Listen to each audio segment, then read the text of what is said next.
Why We Bleep is sponsored by Signal Sounds. It's Ken here. I've had a great month. Trapped indoors, no possible contact with the outside world, utterly alone.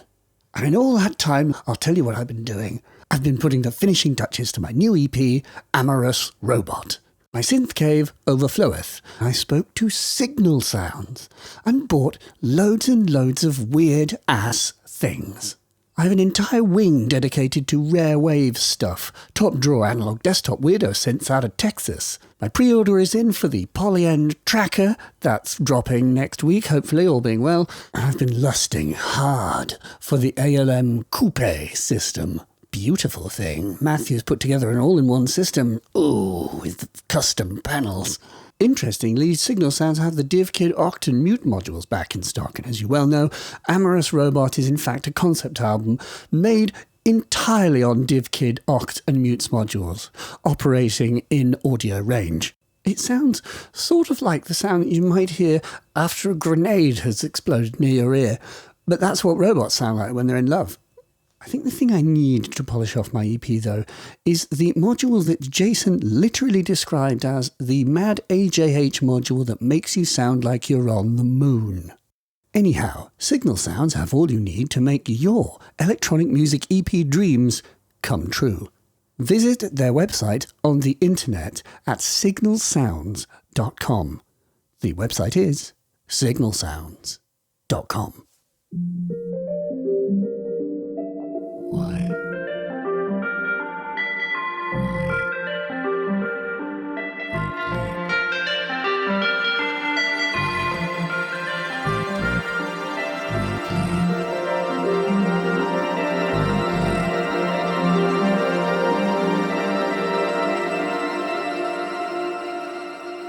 Why do we bleep? Don't know. Still trying to work that out. Yet we continue to bleep, as many of us are at home. Bleeping at home. Mate, I hope your home bleeping is going okay. And you've probably been home for some time now. This is written in the age of COVID-19, and in various stages of COVID-19, depending on what country you're in. Here in Britain, COVID-19 is off the menu. The government has decided that COVID-19 does not exist anymore. So it's time for us all to come out and start French kissing each other. And Lord knows, I believe what the government tell me. Those government guys really do seem to have a real bead on it, given the death count in this nation. So, yeah, cool. I will be savouring the fact that as an electronic musician, I have to spend a lot of time inside. Let's do more of that. So I hope your lockdown is okay. If you're not feeling very productive, I hope you're at least calm and content, and that you maybe have the option of a walk here and there.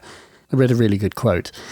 After a day's walk, everything has twice its usual value. Anyway, enough of walks. Let's talk about synthesizers. You'll probably have seen that I have been making videos about synths, notably the Moog subharmonicon and the Make Noise No Control or O Control. If you've not seen those, please go check them out. And probably the most mad thing was being invited by Moog to go on their YouTube channel, literally log into their YouTube channel, which is a slightly terrifying thing to be allowed to do. Obviously with a very special passcode that I'm sure they've changed. Well, it definitely must have changed by now. And do a live stream using the subharmonicon mother DFAM stack that I've acquired, Moog have given me. That stack, it's a stack and a half. I mean, it is quite incredible. I love the DFAM, as you well know, but to have like mother and subharmonicon is like to have a Moog Groovebox. I've been sort of thinking about that, like why, with the exception of the Korg monotribe, weirdly, where are the analog Grooveboxes? You know, the things that are like Electribes. So specifically, they have drums and voices as well, but all analog in their voicing, not digital. Not that it really should matter, but you know what I mean? Where's the analog version of that? I don't know if I'm being really dumb, and there is one. Answers in the comments, please.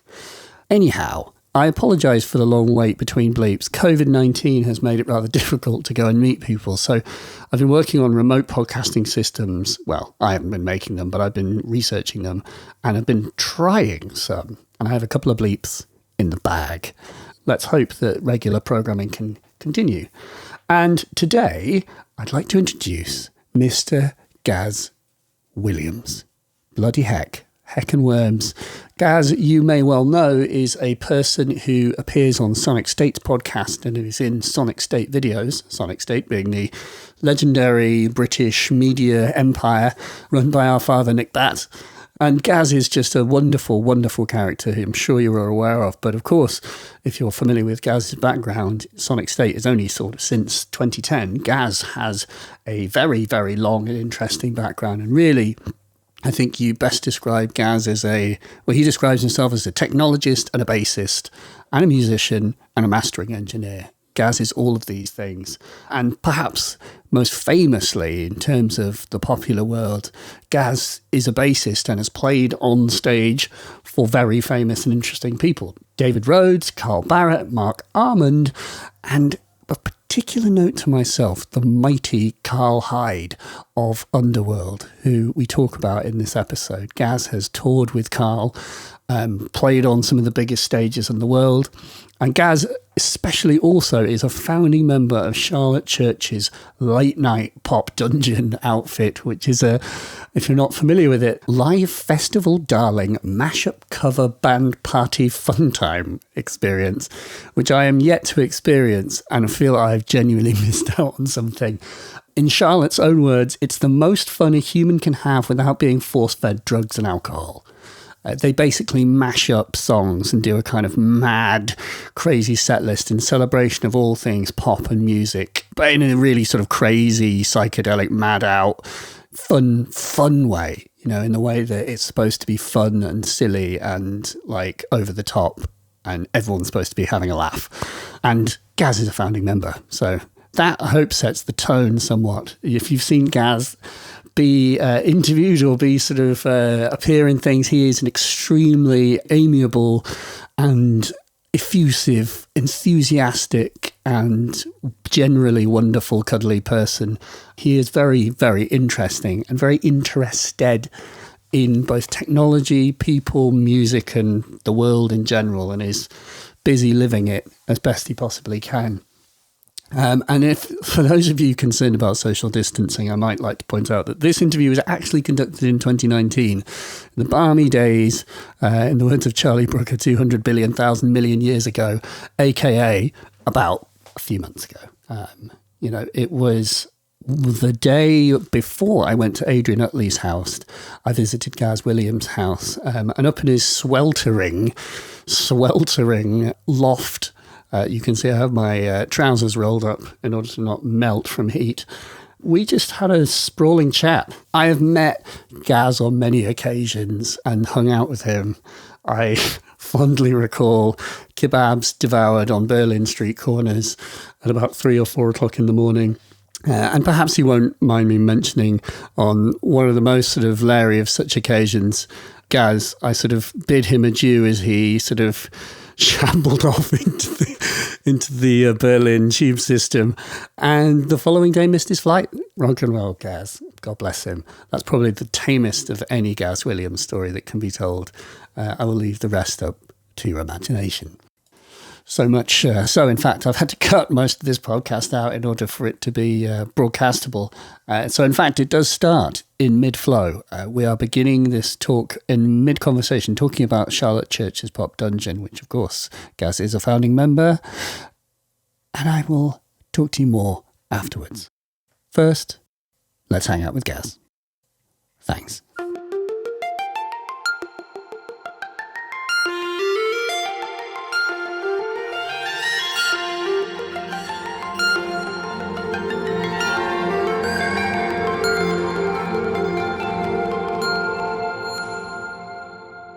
It's been described as a kind of live version of Too Many DJs. Brilliant. Where and I was quite. I was there from the beginning, so I'm a sort of like a founder member really, and a bunch of my ideas were kind of brought on board, really, which is quite nice because I'm like the kind of 70s prog guy, really. Are you? So I was bringing some of that in. And the example of that would be we had a crack at doing Don't Let Go by En Vogue, which is a bit of a 90s soul band. It's a great track. And I don't know why I did it. I think maybe because I was wearing a King Crimson T-shirt, but I just went into 21st Century Schizoid Man midway through it. And the drummer, Davey Newington, of Boy Azooga fame, which is a band that's just doing the business now. We've lost Davey because he was too good for you. He's too good for us. He's off on his own career now. He kind of cottoned on to what I was doing and started playing to me. Johnny on the guitar also jumped onto what I was doing. Charlotte, being the consummate professional, carried on singing. Yeah.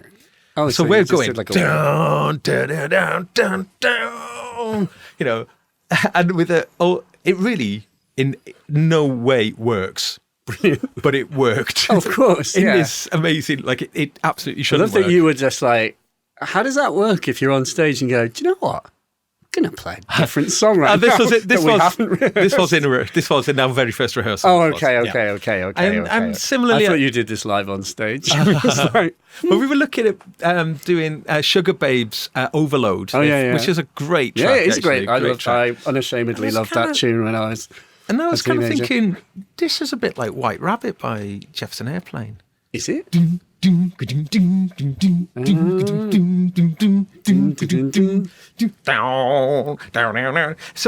So we fused it together and sort of starts, and it sounded like White Rabbit, and then and start bringing Sugar Babes over it. Oh, and it just worked a treat, and it sounded really great. So those kind of ideas, kind of mashups, but also it's the sense of fun as well, which I think is so often lost. It's like fun shows where you can see the band are having a laugh, or the music is conceived for fun. Is like, I think that can with dance music as well. There's a lot of very serious dance music, but there is also a wonderful theme of dance music that is still like, I let no one forget that dancing in a club all night is supposed to be fun. It's meant to be fun. We're meant to be having fun here. Not just standing around austerely, just sort of trying to see what's on his laptop screen. Just like, like, you're meant to be like laughing and smiling and like, this is fucking brilliant. Well, the thing about what always did me in, because I was like, in the early 90s, the bands I was in just became, like rave just kind of made most bands in Britain obsolete overnight, or so it felt. How did you cope with the rave sort of drought, or did you embrace it fully? No, I don't know. 303. I had trouble with it at first, because especially in the early 90s, where it was just like kind of a very kind of unmusical hardcore, and it just like it'd go to these raves, and it was no musical enjoyment to have. You had to be peeled off your box to enjoy it. And I was too skint to actually ever be that, so I would just be stood around bored, and also kind of a bit annoyed. As well. Something massive happened that really affected music, live music, and still happens to this day. And that was that because the dance music was like, the bass drum, like 4 on the floor, was just maxed out. It was like the volume coming out of the PA was kind of always on full max. It was like everything's on full. Red line. So like the DJ would play, and then a band would come on, and the band would sound scrawny and weak compared. And this, and one of the negatives of this now is you go and watch live bands play. The kick is always mixed, like massive. Yeah. And go and watch bands, and you can't hear a lot of the detail because it's just being obscured by the kick, and the kick has been sort of boosted up to make it mixed as dance music, basically. Mixed as dance music. It's just that's how it is, and it's I know some sound engineers who absolutely hate this and are doing their best to try and counter it really, but of course, like the PA systems were set up with a massive subwoofers and stuff to deliver that, and I think the audience also are kind of used to hearing this enormous kind of low sub energy. It's a bit like with when CDs come out and you've got the ability to have kind of more freedom of dynamics that wasn't possible in vinyl. Like I was listening to the lectures with Mandy Parnell talking about, when she first started out, she's mastering for vinyl. And she's like, well, there were restrictions. You couldn't do certain things. And you had to make compromises based on the length of a track would affect the quality because it was the width of the groove. Is that right? The width of the groove, yeah. So like the width of the, the longer it is. And that's why like Michael Jackson, is in tears because Thriller sounded terrible when they first did it. They had to chop like 10 minutes or something out of it to shorten it. The closer you get to the spindle, the less bass you can have on the record. So really? Yeah.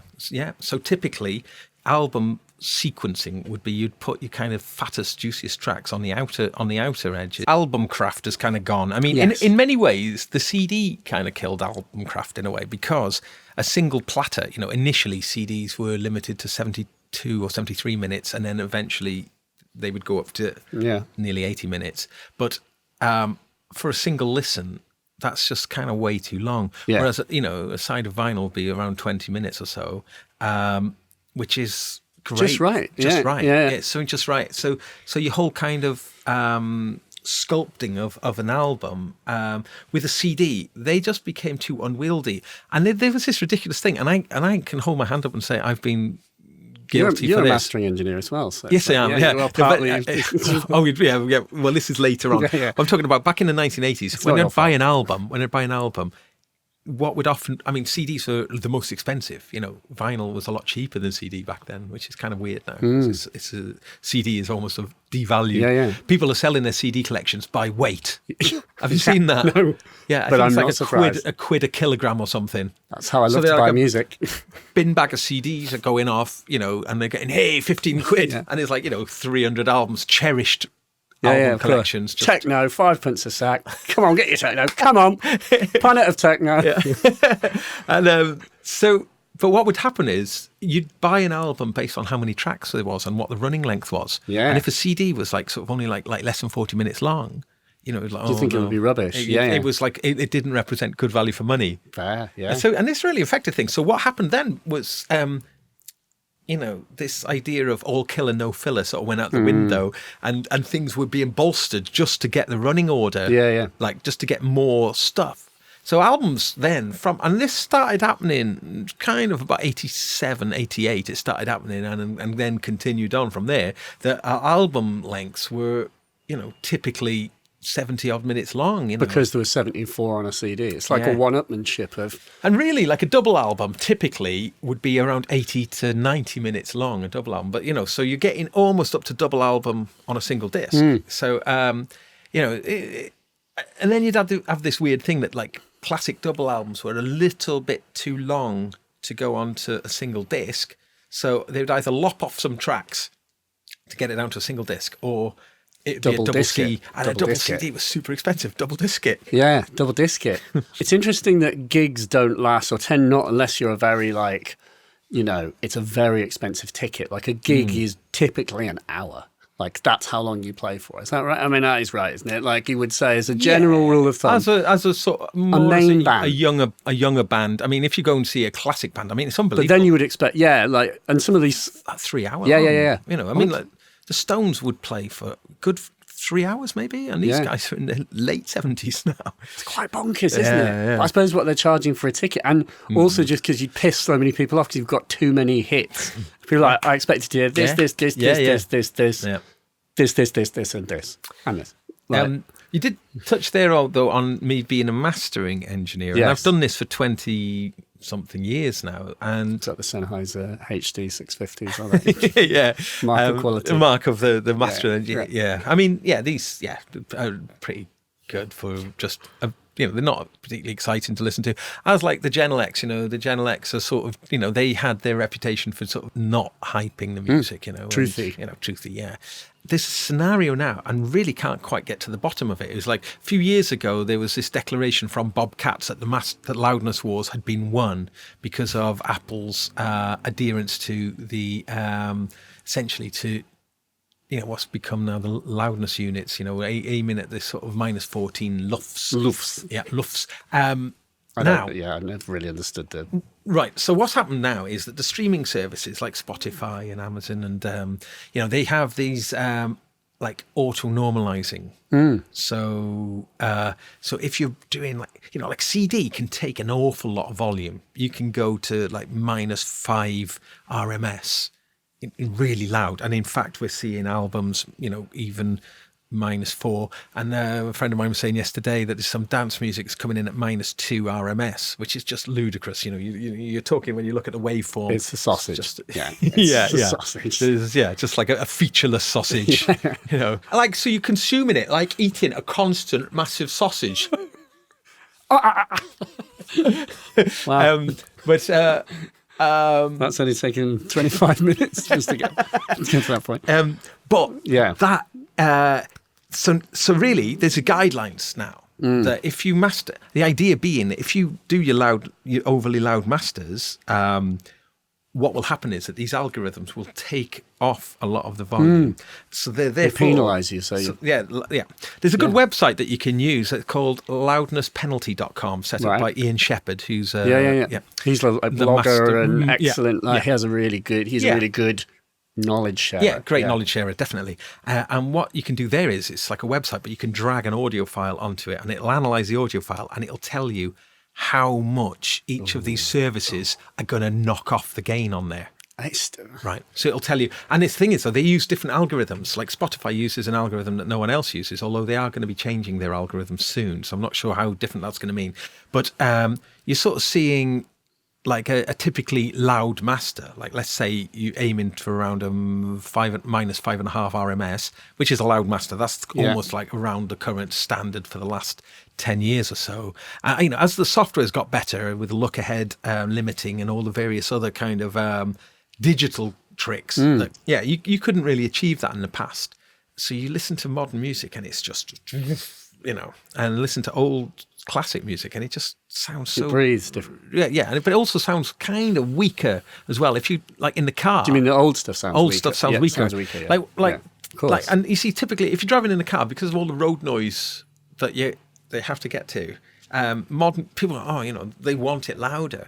So this loudness penalty will say, like Amazon Music might take off 4.4 decibels, Spotify might take off 4.2 decibels, Apple might take off 3 decibels, and it's like, oh, okay, so rather than trying to go for that volume, let's retain a bit of dynamics and then you'll get it playing out of those streaming services at a fuller range. Right. Whereas, it's sounding at the same volume as this overly loud stuff, but because that's had all the dynamics squished out of it, it doesn't sound as punchy or as kind of lively as the music. So now the problem I've had though is I've advised clients that I'll say, well, look, we can try and work to this -14 LUFS. But I'll tell you now, it will sound a little quieter than maybe what you used to, and try and reassure them that this is the right thing to do. Virtually every single time people come back and say, I know you've said this. I know what you said, but can you chuck it? Can you put it back up? So I was curious. So together with my good friend Robbie Bronneman, who's a great music producer, yesterday we carried out a bunch of tests and we took a bunch of modern music. We were working on a project that's and we took some music that was in the same sort of boat by some established artists like Muse and The Killers, and looked at some of their latest singles. We did a digital grab of their music and we ran these tests on it, and -4 RMS, really loud. And these are the big releases this year. And this was taking this off Apple Music. So this wasn't off CD. Like, there's an argument that you go, well, here's your CD master, here's your streaming master. Your CD master, you can go But are you hearing the version that has been run through the service and has had another layer of normalization applied? Within iTunes or Apple Music or whatever it's called now, you can disable what's called sound check. And therefore, you'll hear it kind of master, as it is. But these big artists are not doing it. So this declaration of the loudness war being won isn't actually true. No, it's not happening. If the major artists are kind of ignoring that and still going for the volume thing. However, as a mastering engineer, you have customers to please. The bottom line is it's what they want, and especially if Muse tell you, look. This is turn it up, mate. Yeah. It's like, all right. So it was influencing our decision of how to finalise this particular project, and it's kind of weird because you kind of go, well, Do you think that these are they like such small differences, like agonising over does 2 or 3 dB of EQ on this particular snare drum? Is that gonna? It was a Paul White phrase which I've forever I cherish, where he says, but will it affect sales? Does this decision that you've agonized all afternoon over, will it make the difference between someone buying the tune or not? Of course, no one's going to buy the tune. No one buys it anyway. No, well, that's the by the by. But will someone like it or not? Really, we want our babies to sort of like have their long flowing hair and their kind of, to be free and as easy. opposed to sort of having a flat top, You should use this analogy, like, we know you love your children, but if you love something, you've got to set it free, and that involves allowing it some dynamics. True in humans as well. But I mean, I it's curious because really music is not competitive. Music, it shouldn't be competitive. No, indeed. And for people to be feeling kind of insecure that their music isn't as loud as... That's very common, isn't it? I mean, completely every common. one of us has that fear. But no, I know, you're absolutely right. And again, I'm just parroting things I read on the internet, but someone who's such a right-on thing where he was like, the best thing I've ever been able to do, the most grown-up thing I've ever been able to do is to transmute my feelings of jealousy at seeing other people's success and seeing them as collaborators and forcing myself to instead see it as, I'm really glad that person's doing really well because I really like them. Yeah. And it's that whole notion of like the rising tide raises all ships, it's like if people are successful and doing well, it's like the YouTube thing of like, what you do is you do make music, but you also tell people exactly how you do music. It's like giving away your secrets.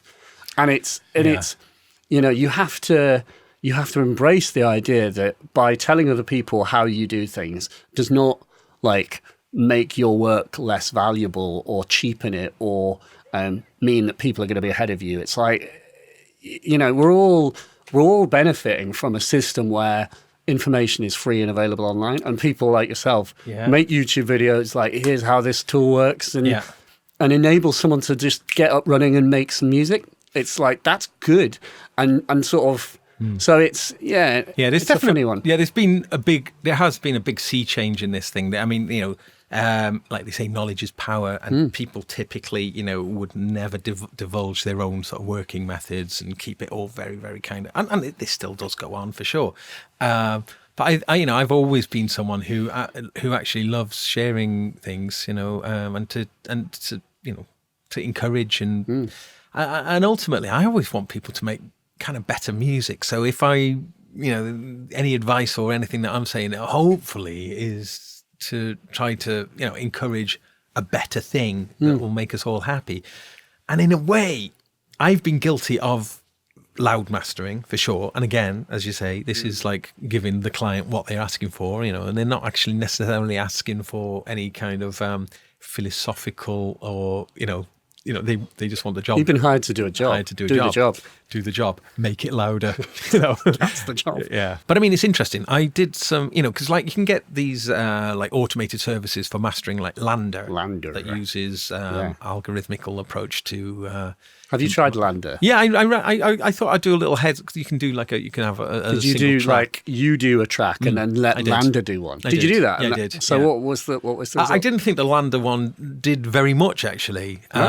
My reaction, I think Lander can do a certain amount of good. I mean, like Ozone, which has gone to the next level now because it uses machine learning and it's got this kind of mastering assistant now, which you can run the music through Ozone. Interestingly, choose whether you want it for streaming or for CD or for reference. It'll take a sort of general look to it, and then you can go in and fine tune it and do that matching EQ. And that's actually quite interesting. What they've done as well is that they've got loads and loads. You can bring in now lots of examples in various different styles, and use that as a basis for matching. And it's very clever what it can do. And the reason I was mentioning this though is that sort of in many ways the mastering engineer's job is almost gone. Not for I know. Well, it's been. I mean, for me, it's been my bread and butter. Your job it's been my bread gone. And butter. Yeah, right. absolutely. It's been my bread and butter for. Yeah, it's I didn't know that you were a mastering engineer. I've done it for 20 years. I know you as like Gaz Williams, like the YouTube idiot. person. YouTube idiot. YouTube idiot. Just said on your business. Yeah. I know.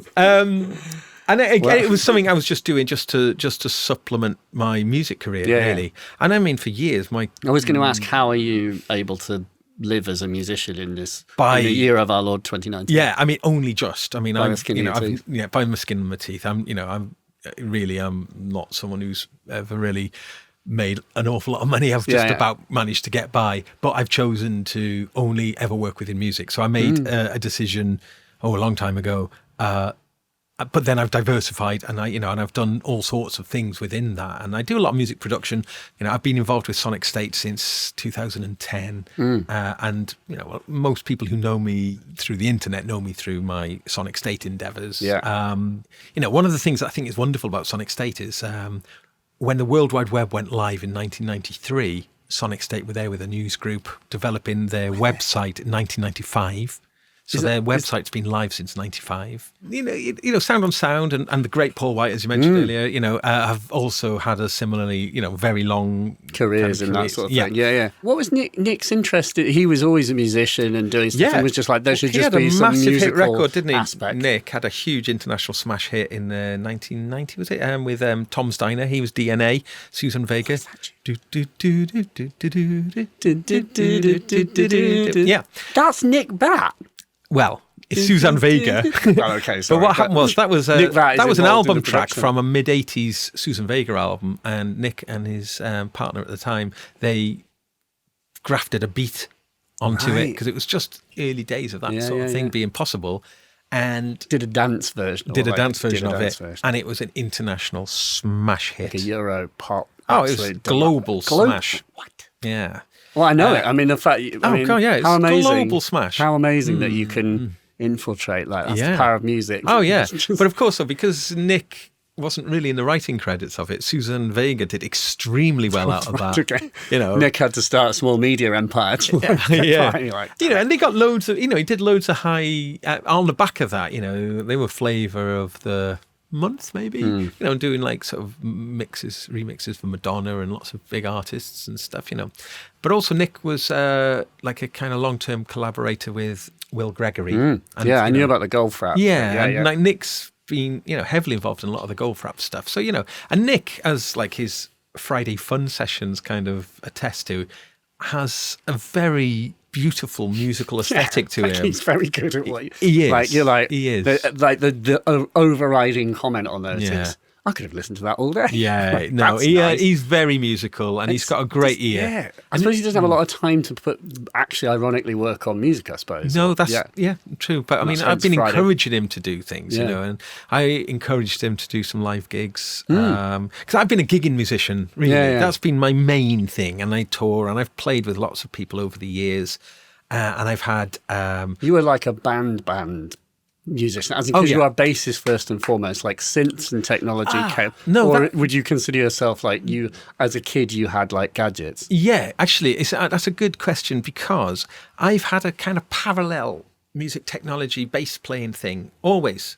So like when I started playing bass in 1987, where I think you were 3 or I'm born in 1983. Yeah, sorry, someone had to be. Yeah. Around that same time, because both my parents were in the education world. They were teachers. Or they were teachers, but both of them became quite interested in the application of technology into, and certainly to do with special needs. My mother was working with like partially sighted children and came up with this idea because home computers were just starting to appear, and there's a BBC, the BBC Micro. did the BBC computer, which went to pretty much, I think, all schools in Britain, and it was part of this kind of education drive to get people, quite rightly seeing that computers were going to be that kind of future of the world, So the BBC Micro was it was almost like an institution in itself. And that computer, one of the things that was brilliant about the BBC Micro was it had every single conceivable interface port on it. It's ridiculous just how the one thing that wasn't on it though that they got right with the Atari ST was there was no MIDI ports on there. Yeah, Atari ST has MIDI built in. Yeah, and that was that was to do with, I think it was the son of one of the designers of the ST encouraged encouraged him to put MIDI ports on there, which was a very smart move because the ST lost a lot of ground to the Amiga because it wasn't as powerful. But having those MIDI ports built in was just and hardwired. There was absolutely never faster MIDI. But the BBC had all these interface ports on there, so what it meant was you could build a lot of peripherals and had various ways to attach it to the BBC. And one of the peripherals that came out was this system called Music 500, and essentially it was a featureless block. Really featureless. Like all great ideas. No controls on it whatsoever. No controls. Not even a volume control. It had a DIN plug on the back, but not for MIDI audio. When DIN plugs were used for audio, and that was the only way. Like on old reel-to-reels and stuff. Yeah. It's the only way to get audio out was out of this sort of DIN socket. But it was an 8-voice FM synth. Oh, what year was 87? Did you say? I got one in 87. Was it Yamaha? It was. It must have been. No way, it couldn't. Ooh, it was a. So was it? I think it was a four operator. It was but you could do 8. There was a sequencer, and you could do 8-channel sequencing with an FM synth. Wow! And there was an program the voices. Yeah, and initially, you'd have to write it in. You would sequence just in lines of code, and that's how I started doing it. But then there was an update to it, which is called Music 5000, sort of hybrid Music 5000. 10 times better. 10 times. The block was 10 times bigger. But that brought a GUI to it, right? And it was great. So how did you? So wait. Back up. You had a BBC Micro. You had an 8-voice FM synth. Yes. And were you doing like sort of amazing like? Were you making rock music with these? I was making. There was this kind of like this kind of scene, a little bit like the kind of what they call a demo scene, and that really the got big, scene. and the tracker scene, got really big in Amiga certainly. But a lot of people, who had these, so you just get discs of like kind of popular hits, like 5 1/4 inch that were floppies that were programmed in on this, and so it sounded good. What were you making then again? Oh, do you know? I was making this really strange music, and I was gutted when my parents sold the house and they cleared everything out. They threw it all out. They threw all my discs away. Or any like? Did you not? You never bounced out. You just kind of hit play and sat back. I think part of the problem was because I had this DIN socket. The only way I could connect it was through this really strange array of like adapters. But my mum thought, big 5 1/4 inch floppy disk. Oh, it all went. And I would love. I mean, there's no way to get that back. Do you remember any of the tunes? I remember them, and I remember them being brilliant. Of course they were. And that's all you need to know. And it was funny because the computer was in a cupboard. It was literally a cupboard. I used to shut the doors in the cupboard and sit in the cupboard.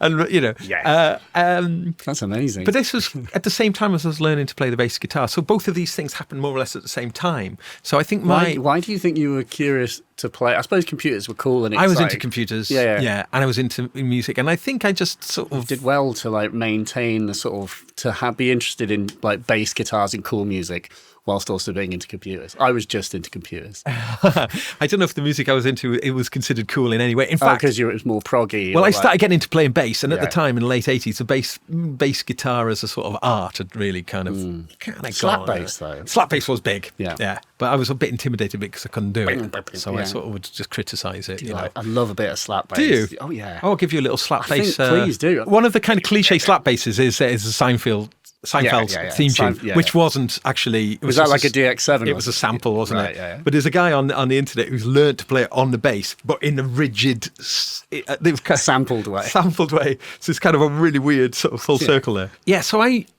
started getting into 70s music because of like actually the bass lines and stuff were a lot more interesting. Yeah. And when you're 16, I was just preoccupied with trying to be the fastest bass player in the world, which was a very stupid occupation because no one wants to listen to fast bass. In fact, as I got a bit older and maybe started to experiment with other things, shall we say, and I started listening to like dub reggae and stuff with the slowest bass in the world, I kind of started to see the error in my ways, really. I think it's good, but that's giving you a sort of Jedi training. If you can play fast, you can play slow. Or is it harder to play slow? It is harder to play slow and to keep that feel really nice. Yeah, I mean, it is interesting. I really love the mixture of the two. I love the mixture of the technology and I love the thing about human feel. And this has been like a massive part of my music production. And in terms of, and I've been really exploring some great things in recent years since the software has become able to do some things, which is actually Melodyne 4, when that came out only a couple of years ago, had just the most brilliant tempo map extraction from non-clicked material. Right. And I made 3 albums. I produced 3 albums in 2017, which used some of these techniques. It's incredible, this is. So this guy called Dave Green, he's a solo acoustic guitar singer-songwriter type. And he asked me to produce an album of his. And we sat in my garden and he played me through his songs. And I was enjoying his natural rhythms and how, you can do very subtle kind of ritandandos, or, like Rizzio, where you just slow down at the end of a phrase. And like an acoustic musician who's used to playing unaccompanied and will take all sorts of liberties with fast. And really also in like classic rock music, a good example is Stairway to Heaven. Stairway to Heaven, if you're to tempo map it, if you'd have done it, if that had been produced in the 1990s, it had been clicked, it had been locked into a fixed tempo for the whole thing. And lots of rock music has, and the Pro Tools era, sort of band music, rock music, well, not just rock music, musician music as opposed to electronic music, has been slave to the grid. And dynamics we tend to think of as soft to loud. Volume. Dynamics is also a front and back, in terms of being able to accelerate and decelerate. I used to know this, well, I still know this great drummer. I used to play with him rather.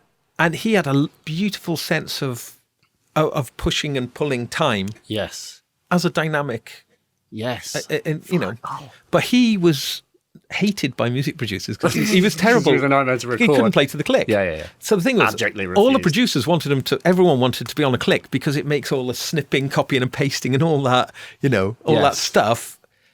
You can't do it if it's all. When we were in Berlin for Superb Uth, we went to see an absolutely stunning drummer whose name escapes me. He's like a lad from London. I remember he did exactly that, and he really played with that concept to the point where there were bits where he would do it and he would be like, and then everyone would just like laugh, but was like not laughing at him, but genuinely laughing with delight about how you could see him playing with time and allowing things to slow and fast and to slow and fast and to slow and fast. Yeah. And the band were fucking like literally turn goat's piss into gasoline sort of quality of musicianship, where you're just like, and there were a lot of what they were doing as well, where he was incorporating like elements of rave music and like jungle, but bringing it into jazz. So it's the kinds of chord transpositions, which are the kinds of things you could do on a key step that you do naturally, where it just shifts everything up. It doesn't respect the key. Yeah, exactly. And they were doing that, but he was playing it. Like the keyboardist would be playing that, and then this guy would be doing breaks,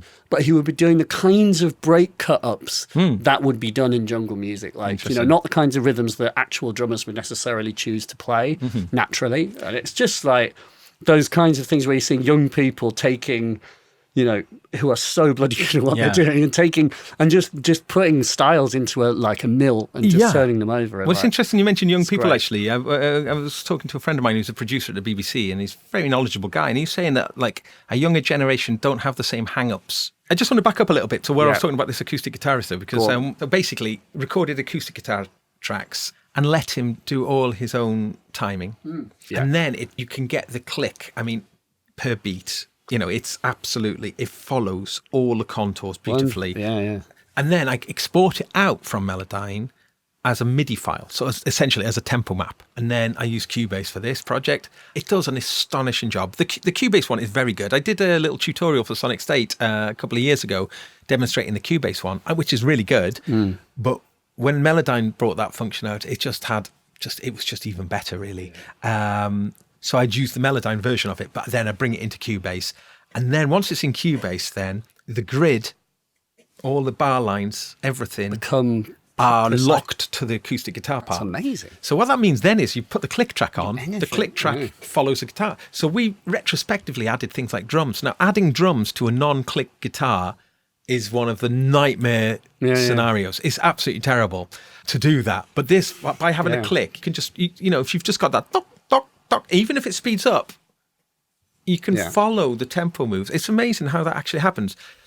So anyway, we tracked up everything. But what it means is that you can just quantize That's kind of the thing. But like quantize the drums to the guitar. To an amazing, yeah. Because you get this thing, you see, and this is what dance music always had over, electronic dance music had over musicians. And this like 1990s thing I was talking about before is that like, if everything is quantized, you get this thing of the physicality of sound.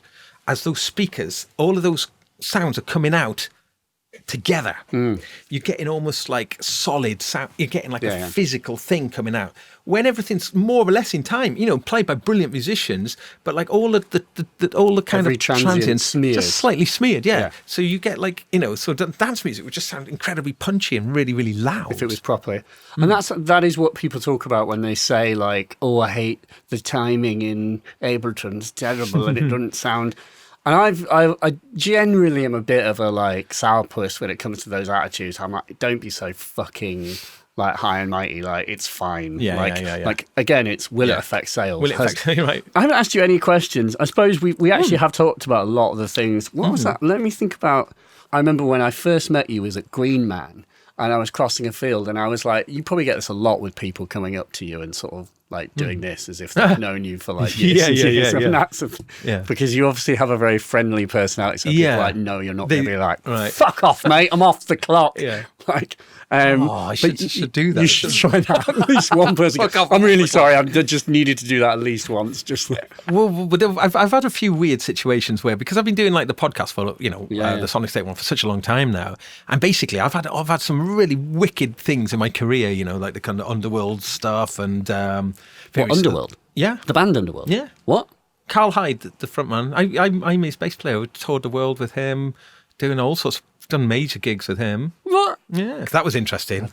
Brian Eno's working at Brian Eno is interesting. Oh, go on then.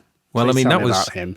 That was kind of a funny story, really, because what it was Carl wanted a bass guitar, and I helped him buy this bass guitar. Sadly, it ended up being not working properly, but that's another story. But Carl said, "Oh, is there any way you can bring it to me? I'm in a studio in London." And I kind of suspected, because I knew he, because actually, were you like, when I was working in a cab right now? When I was working with Carl, actually, the album, there were various Eno collaborations, and in fact, the Carl Hyde band. So we were playing. It was billed sort of Carl Hyde, but with Underworld sort of. Yeah. And we were playing Underworld material. Tunes, we worked in the it was the Underworld kind of. It was the whole Underworld sort of. System, as it were. The road. I don't know what the Underworld system is. Well, road crew and I say road crew, road man, right? Because Underworld have got a very because it's just mainly two. It's of pretty them. simple, like their setup on stage. It seems where I'm like watching videos and I'm like freeze framing. Pro tip for people: did you know that if you pause a YouTube video and you press comma and dot, it lets you advance and freeze frame. And frames. Yeah, frames. Which I've used. I'm not going to lie. I'm not saying I haven't used that to like peek at people's gear setups in that flash of. That's amazing. When gears, like videos where like gigs are shot, electronic music gigs are shot by people who are like, show the person. Yeah. And every dweeb is like, show the gear. Don't show the person. Don't care about him. Okay. Anyway, sorry. So I've looked at what they're, I'm looking at that and how they do it. Oh, it's fascinating how they work. I mean, and I had a great insight into all of that.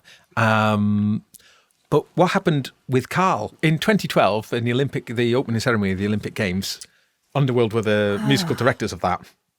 And the music, the soundtrack to The Lighting of the Torch, that was Underworld, had done all of that. And they worked with Danny Boyle on that thing. And everyone thought it was going to be terrible, but it was amazing. Of course it wasn't. It was amazing. I was like proper tears in my eyes. The whole thing was like, this is fucking great. Like, this is actually something good. But I mean, Underworld are a super high quality act. The thing about like electronic acts and the idea that you could essentially be just running backing tracks and do, fairly small tweaks to it. See, Underworld hate that idea. Yeah.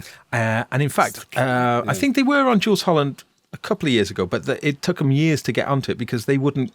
They were like told by the producers, that they'd have to do like a 3.5 minute slot, and they say, we sort of don't do that because, their tunes are too long, or they just don't. Or how much is it on rails, and how much are they? Completely not on rails. I mean, so they'll use. I think this is mention some of this, but I mean, basically, they'll have like session in Ableton Live with literally thousands of clips. Yeah. So like, you know, so many variations. I mean, Rick Smith is just, he's got an incredible ear and an incredible attention to detail. Carl is art. You know, he's the sort of, Carl is every single day has to do art in whatever that actually means. Nice. You know, whether it's kind of writing, taking photographs, you know, making, you know, coming up with, he's a very good guitarist. In fact, he was the house guitarist at Paisley Park from Prince in the late 80s, and he was working on various things. What? Yeah, Terry Nunn, who was the singer of Berlin, the German band, Take My Breath Away, she went solo, and Carl was, you know, and recorded an album. Carl was the guitarist at Paisley Park. Yeah. Underworld started though, but Underworld's story goes way back. In 1979, Carl was in a band called Screen Gems, and then in Cardiff, met Rick, and then they formed a band. They sort of morphed into this band, which was called Freur. But Freur was never written as a word. It was a squiggle. It was a squiggle. So, like, I mean, over here somewhere, I've got like the British Book of Hit Singles, and when you look through it, there's all these names, and then you come to Freur, it's just this weird squiggle, you know. But this is really Carl. Carl is all about art. But it's quite interesting how he ends up at Paisley Park, and then Prince changes his name into a squiggle. Right. There's a weird kind of connection there. Freur, they had a big hit. Well, not in Britain, but like Italy and some other places, Germany, I think, as well. This song, Doot Doot. Classic 80s synth pop track, lots of PPG. How does it go? Doot doot. It's a great song, actually. And actually, on the tour that I did with Carl, we played Doot Doot for the first time since about 1985. People lose their shit. Yeah, they did. We played in Berlin, and there was a very famous German producer called Conny Plank. Yeah, indeed. And Conny had worked with Carl and Rick back then. Really? And his son was making a documentary about Connie, and he came to the gig, and when we played Doot Doot, he was really, really emotional. It really it is quite affecting Doot Doot. It's a great track. It's great. Doot Doot. It doesn't sound like it would be. Oh no, it is. It's quality. It? I mean, it is of its time. It's very, you know, it is very much, you know, like 83, I think it came out. This kind of art that's always been at the heart of, you know, certainly Carl and Rick's work, you know, is present within Freur. And then Freur disbanded, but Carl and Rick stayed together and formed Underworld. They released an album, I think it was 87, under the first Underworld album. It's called Under the Radar. Underworld were like a guitar band, and then they were kind of, I don't know, it wasn't very successful. Rave kicked off, and they both just saw it as like another punk, essentially. And it was like a punk. It really was. I mean, we're using the word punk not in a musical sort of genre style, but in terms of a DIY aesthetic, in terms of like a kind of, you know, outrage, you know, the press were kind of outraged about it. You know, people were extremely excited about it. It was seen as something quite disruptive to mainstream.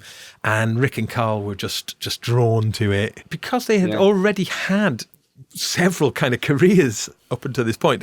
They brought with them something. A lot of the people who were making kind of rave music were just it was their first music they were making. Yeah, so there was... Whereas they brought something else to it. And when Dub No Bass with My Headman came out, it had for a start, there'd been various attempts to sort of have a front man, but it'd been more like novelty. And then they had like Mr. C in The Shaman. It was interesting with The Shaman, you know, they kind of had those big hit records. And then Ebenezer Good. And then Ebenezer Good. Ebenezer Good. I have to say, the KLF is one of the most interesting stories in music, you know. And the John Higgs book about the KLF, best book I've ever read, music book, is amazing. It just kind of weaves history together. It is amazing. Can't recommend it enough. However, just jumping back to the Underworld thing, we'll all kind of come back together. It's like a Tarantino film. Yeah. So when No Bass with My Headman came out, you know, because it was, you know, Carl as a frontman was a proper frontman, but the music wasn't sort of compromised and worked beautifully within the kind of rave environment. But they brought like a kind of an artistry into it and a sort of sophistication, as I say, because in a way they had this.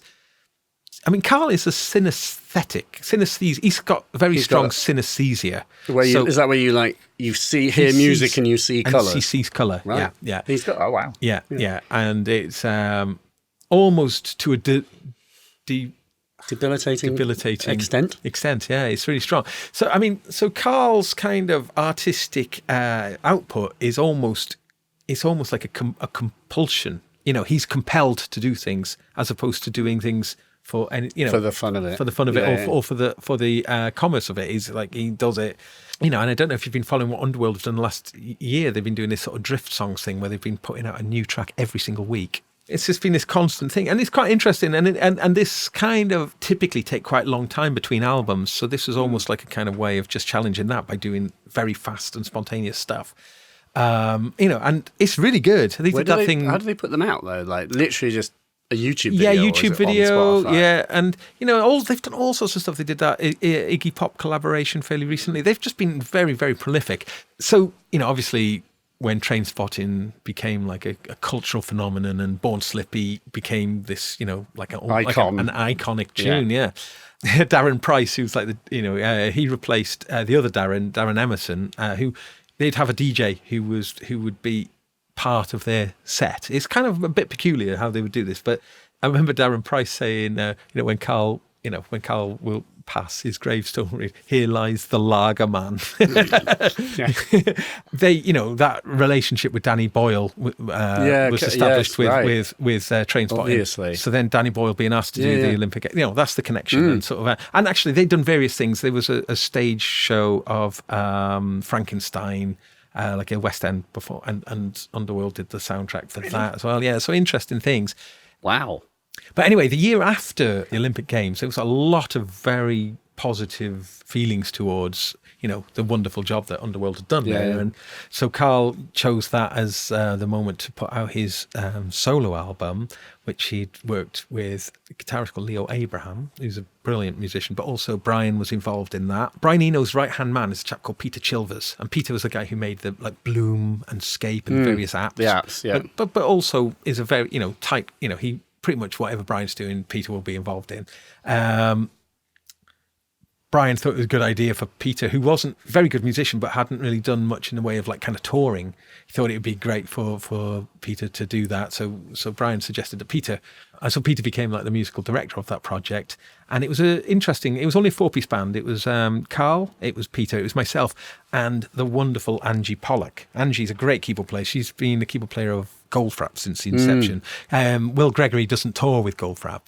So Angie does it. Yeah. But Angie then also is Peter Gabriel's keyboard player as well. So very, very top musician, a wonderful person. And I'd worked with her the previous year on this opera in Paris. Now that is another story. Keep that for another time, because that's about that. I can't even talk about that in less than 2 hours. But so I'd already worked with Angie and myself. So so the 4 of us did that.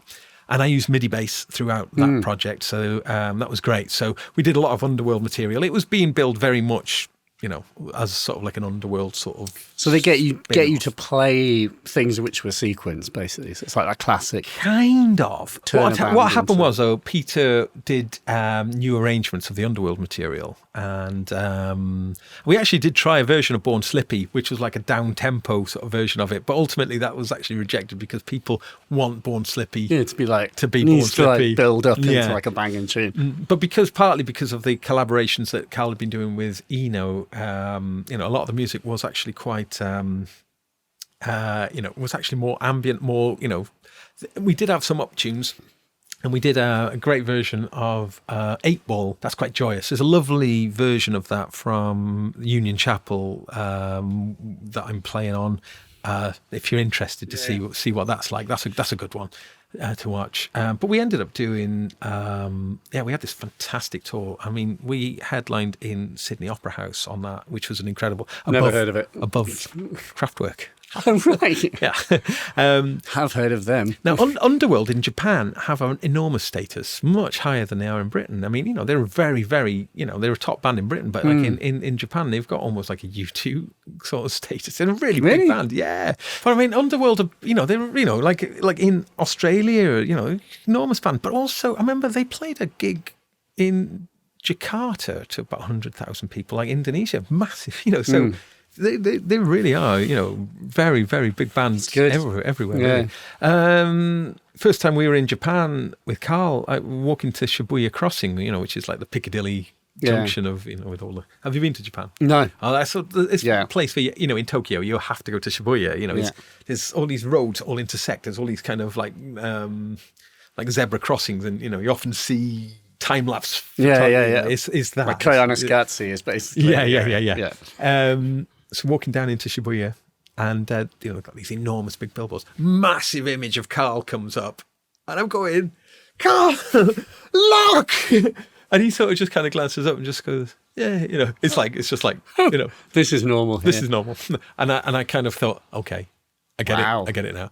And we did we were doing big gigs. We were headlining Sonar Tokyo there. Sonar, we actually headlined at Sonar Barcelona as well. So we were playing great gigs, really high. So it was, obviously that sort of stuff is thrilling to do. But also, because I was doing MIDI bass, this opera thing that I'm not touching on really, part of the thing I did, that was all second podcast. That was MIDI bass on that as well. And that's you trigger something else with the bass. Literally something else makes the sound. Yeah. Here I've got my Elektron rig, which is all controlled by the MIDI bass, which I am going to be doing videos about. It's astonishing, really. Essentially I'm using the bass as a MIDI controller, but you can do all sorts of interesting stuff with it. The different strings can have different MIDI channels on, so you can control, let's say, different sounds or different synths off different strings.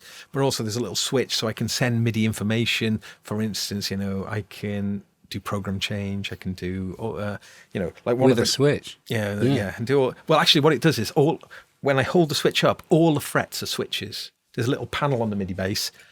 So every fret on every string is a different switch, and the little screen will tell you. So you flick the switch. So they're buttons. They're all buttons. Yeah. So you can be like. If I want to change octaves, I go to fret 10 on the D string, and I can. So I fret. Did you play I fret it, and I flick the switch up, and it'll take the octave up. Flick the switch down, so long as I'm fretting and switching at the same time.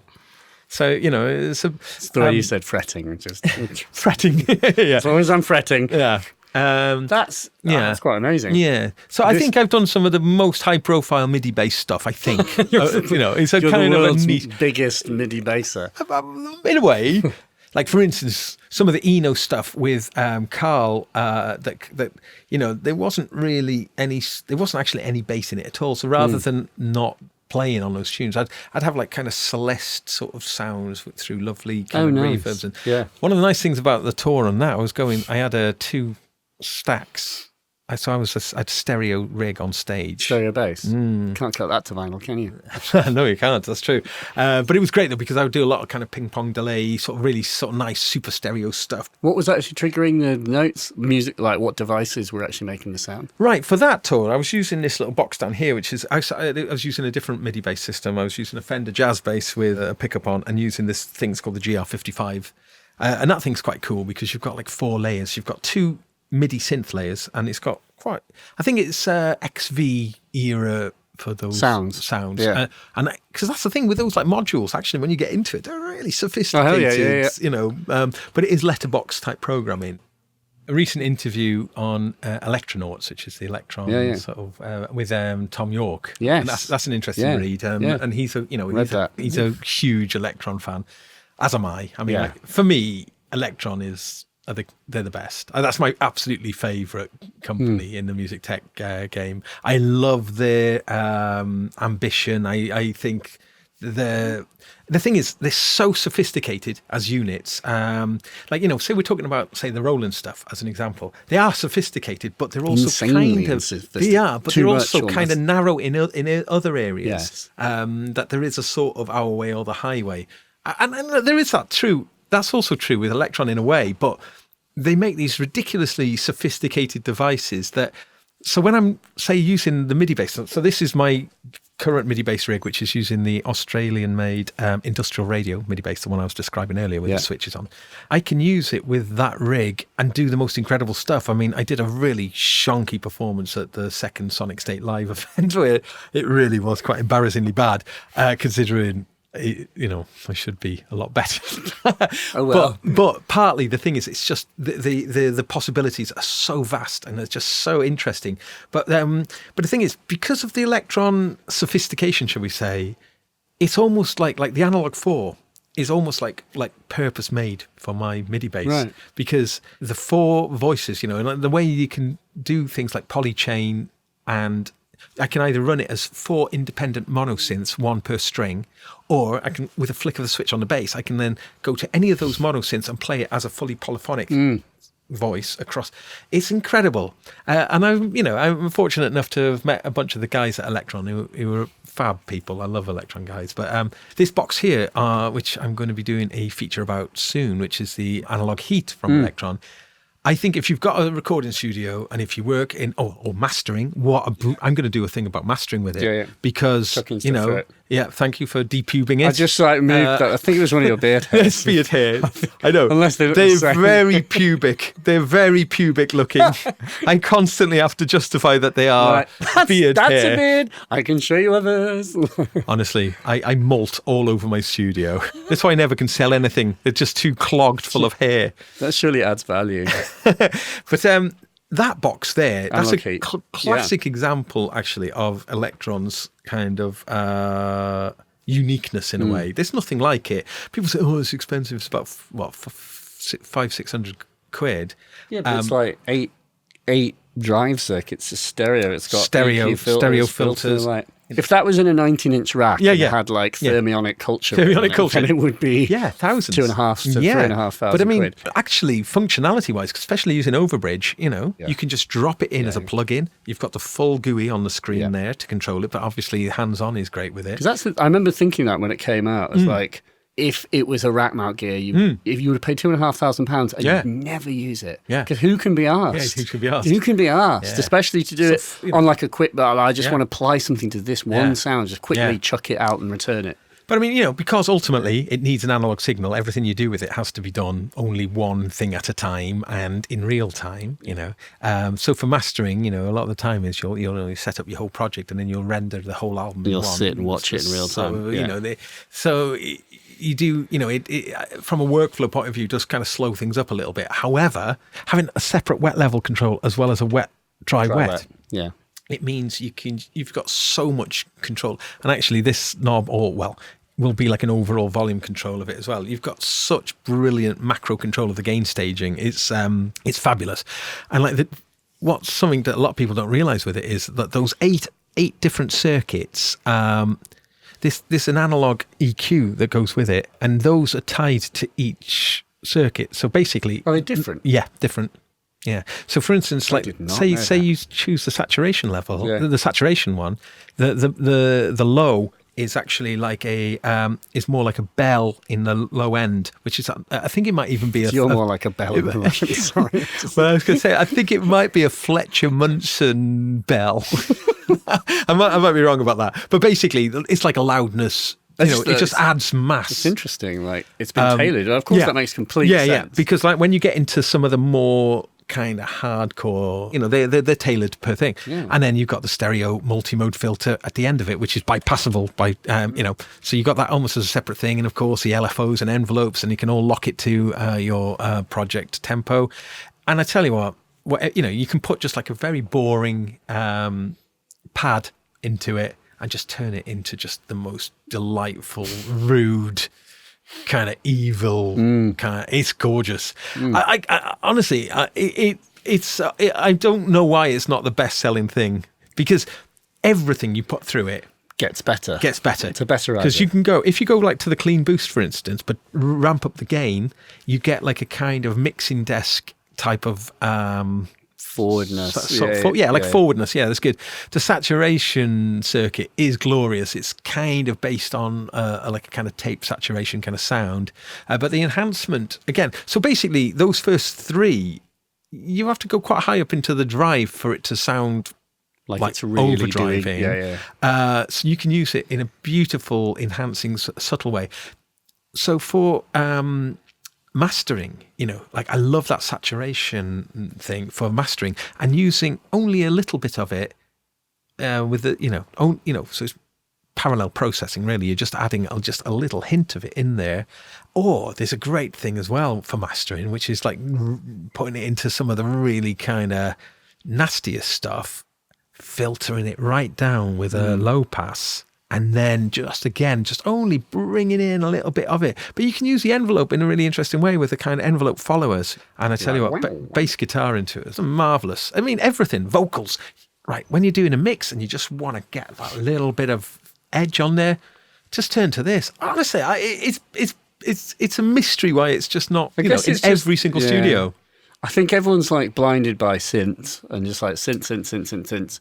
It's like if you get into the modular thing, people just want to buy oscillators and filters. Right. And people don't think about utilities. And whilst this is a voicing issue or a voicing improvement device, it's those kinds of things which are more subtle and which people are just less, their appeal is less obvious. And they're kinds of things that you only really evangelize if you've actually used them loads and like you have. Obviously. I'm sure everyone who's, the thing that's got up its sleeve is the sound quality is supreme. Yeah, it really sound good. Sounds really good. Yeah. Yeah, I mean, see, I am a fanboy when it comes to Elektron.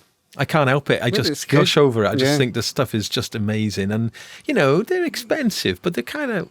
They're really not. Not when we compare them to like how much does you like? What's your most expensive bass guitar? Yeah, actually, it's probably either the Waghorn there, which actually cost nearly £4,000 to make, or this one, the Midi bass. I think it's around a $4,000 sort of mark as well.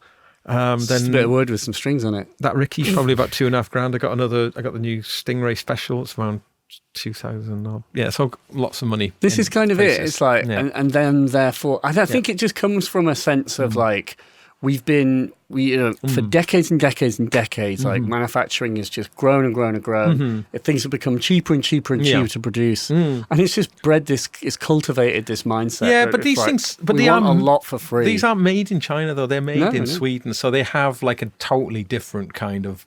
The wage bill in Sweden is significantly higher. Indeed it is. It's like with Amazon, we expect everything to be very, very cheap, the cheapest it can possibly be, and we expect it tomorrow. Yeah. And it's like that kind of attitude gets you so far until it starts harming the businesses that you love. Yeah. And it's like, and maybe it's a bit of, it's the kind of bear injury thing where it's like, people just want the cheapest thing. And it's like, why shouldn't it? Why is it so expensive? There's a lot of people who don't understand. I mean, I'm not both sides of the fence, and I understand to a degree why some things cost what they cost. And a lot of things that are cheap because they're kind of too cheap. Yeah. And it's really hard to like make any money on them, quite honestly. It's literally a thing.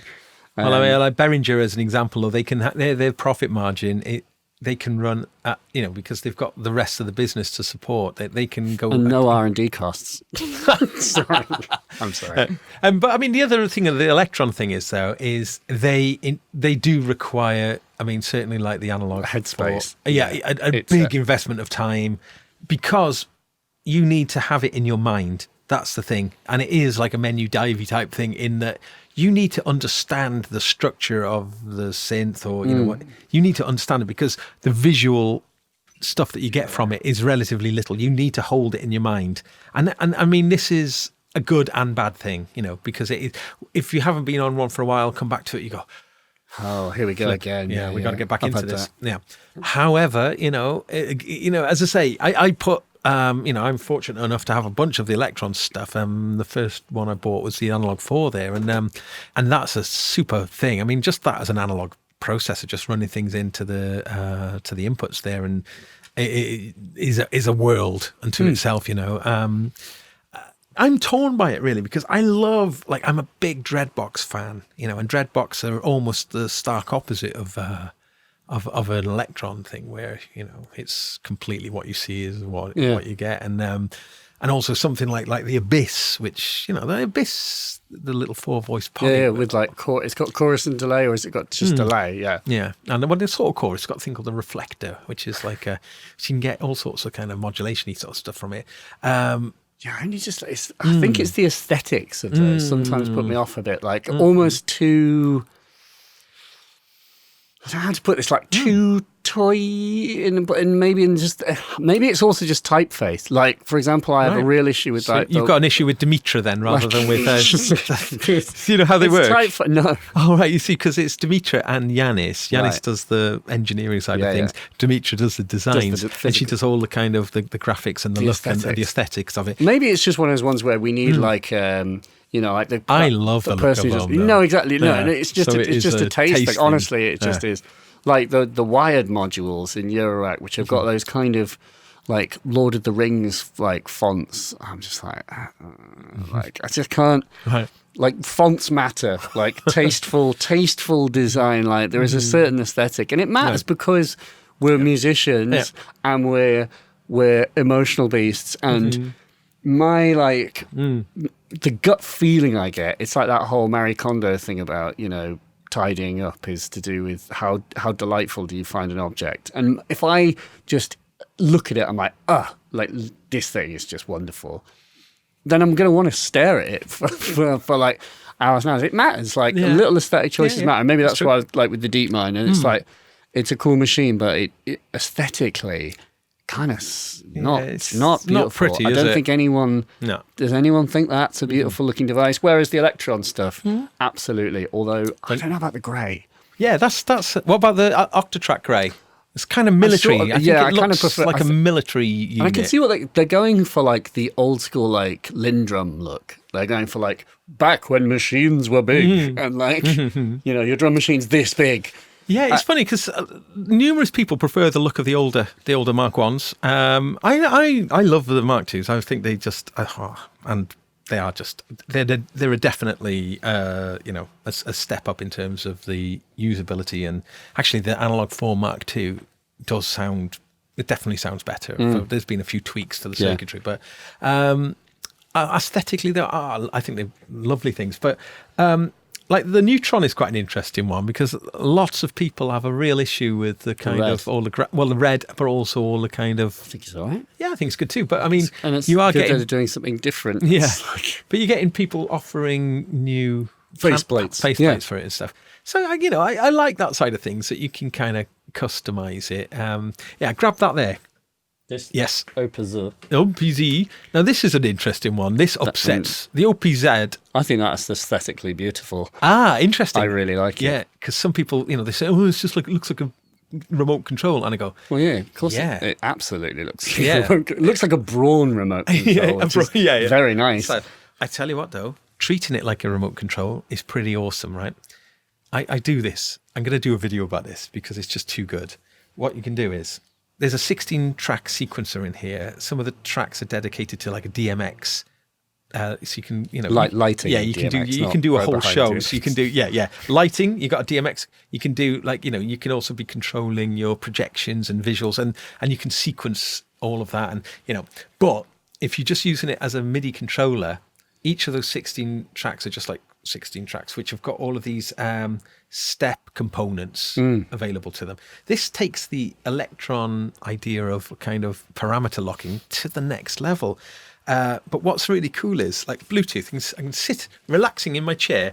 I love this when people say it's a remote control. I go, yeah, look at this. So I set up a project. I've done it with about 8 instances of Omnisphere, and all the sequencing is coming through this wirelessly. I sit in my chair, I choose my track, set it off, add loads of the sort of the step conditions to it, reclining in like a slouch, like, because you're meant to slouch with the remote control, and it's like the most amazing remote control. So, and do you know what? That's now the latest update on that. It's got a turbo feature. What you can do is it's got marbled. Yeah. There's almost like it looks like you've spilled beer on it, but it's like got a marbled. Part of the thing is it's a new material. It's meant to feel like paper to the touch, which is kind of interesting. Yeah, it's got a kind of stony marbly. But what the new update allows, you might be aware of this. If not, you might. This is pretty cool. It's an audio interface. Connect that to your phone or to like. The iPad Pro is quite cool because you can just go USB-C to USB-C, just a straight connection. And then you can directly sample digitally off YouTube straight into it. Oh, nice. And actually, it works really well because like you can just, I say YouTube, anything. I mean, YouTube is just the most amazing sample resource. Indeed, yeah. And like, it's just now, like, it's never been Cootie Man, easier. the guy who did like amazing like sample collage, but using clips from YouTube. So it's like Bernard Purdy on the drums. Right. Mixed with like it's just some random kid doing a flute practice. Oh, yeah, I know what you're talking about, yeah. But like, you can sample directly, just, it's the easiest. It's so cool. I mean, this is good. I mean, this is what we need. Well, people people sort of see it as kind of inferior to the OP1 for various reasons, which we have one here. Something that's quite cool as well is that you can just take a USB cable and just go out of here and straight into there. You could kill a man with that, couldn't you? I mean, that is a... I reckon you could kill a man with that. Like, down the throat. Ooh, like an alien. Oh. With the magazine. Awful. Anyway. A little diversion. Just completed Alien Isolation. Oh, Jesus. What a game. I've got Alien Isolation, and it was too stressful for me to complete. I've also got an Oculus Rift, and I very recently activated the... There is an amazing man. He's like I think is he Norwegian? Or he's like, this dude has basically done a VR... that Alien Isolation contained the code to run a VR version of it. What? And... oh God, that would be scary. Yeah, well, it was in it, and then there was an update that stopped it happening, or it was like the full commercial version did not. They stopped it, and this man has reverse engineered the machine code because, he doesn't have access to the original code, so he's kind of reverse engineered the code over many, many months and probably years to activate the feature. And all you have to do is drag a DLL. This is really nerdy. You have to drag a DLL file into the folder, and it kind of just side loads and just tickles the tickles the engine and activates all of these circuits effectively that were built, or these bits of code. And so I've got it and I need to play it, but I don't know that will be a positive experience. I know, but the thing is, I think we saw some stats about how many times the alien had killed us, and it was over 100 times or something. Each one of those was a traumatic event, you know, when it pins you down and it's got you, and then the little mouth comes out. You know? And the thing is, I play in my living room with an Xbox One X. It's nearly 4 meters across the screen. It's huge. Oh, you've got a projector? Projector. No, it's got really big. Oh, the TV's not really that big, yeah. So you're seeing the alien and the drool. It's almost that drool filling your vision. All those almost like mirror-like teeth and the drool, and then that little mouth comes out. And honestly, after even 100 deaths of it, it's still gone. Because you're hiding in a little locker, and it comes up and it starts sniffing, and you've got a button to press to hold your breath, you know. And you're holding your breath for real, and it's sniffing around, and because that alien Geiger's design, I think, is still the ultimate nightmare. The ultimate design. I think, and it's the thing that really it really bugs me in Hollywood films, the use of jump scares when slow creeping, like if you're James Wan, the director of all of these jumpy scares, he's like the sort of poster boy of jumpy scare films, and I'm like, I want James Wan to direct a film where you're not allowed to have a single jump scare. You're not allowed to have one. Because it's very easy. Yeah. It's just, any one of us can go, wah! If I do it at the right time, you're going to be you're going to shit yourself. I tell you what I loved about Alien Isolation, I know this is a deviation though, is that they used the 1979 original film as the aesthetic throughout. Yeah. So everything's got a nice late 70s kind of look. I pop my ear look to with it. that so I can really hear your bass. Sorry. So that's what's everything's CRT screens. It's such a beautiful aesthetic. Chunky tape machines, but it's still kind of sci-fi. It's that kind the SIGs and the graphics and green screen. Everything feels very functional. Yeah, that was what's so brilliant about the set, the production design. Yeah, brilliant. But I was reading an interview with one of the guys, and the original people who worked on the original design of the original film were really helpful and provided them with all this. The infographics. They designed infographics for the keys and the screens and stuff. It was Ron Cobb is is it Ron Cobb? He's the one of the dudes who's this sort of classic artist and also the Mobius who did the costumes, the suits. Yeah. The suits which are samurai, inspired by samurai costumes. Just amazing. Just so good.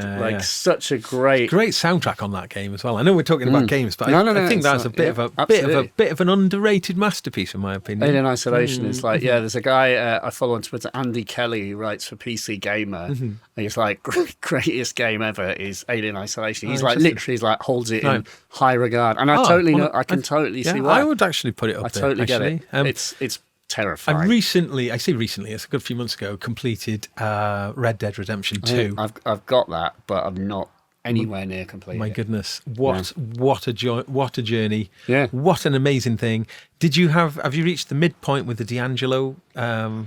Wait, what happened? Don't tell me what happened. I don't really want to say. Sorry, well, just even mentioning that. But I mean, just bringing this back to music, I think is interesting. How like a game like that uses music in very, very interesting ways, and it's almost. I think computer games, and that's a classic example. I mean, my goodness, the money and time and resources that's gone into that is phenomenal.